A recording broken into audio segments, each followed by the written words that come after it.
turminha! Hoje tem uma novidade para vocês. Vocês já ouviram falar dessa atividade? Cama de gato?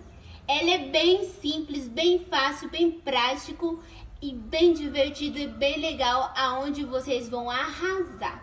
Vocês precisam, para fazer essa brincadeira, fita crepe.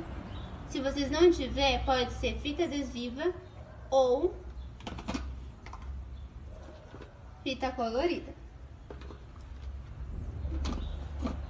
Para deixar essa brincadeira bem lúdica, vocês podem imaginar que pode ser um agente secreto.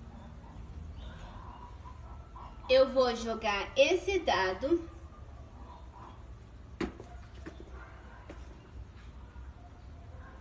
para mim poder atravessar. Eu não posso encostar nesses raios de fita. Vamos lá? Eu posso arrastar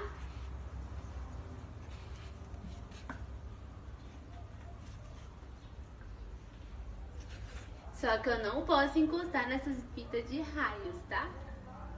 Eu posso passar por cima ou posso pular para mim poder pegar o meu brinquedo, que seria o dado, tá bom?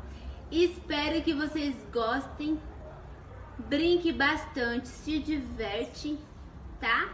Estou com saudade e até a próxima!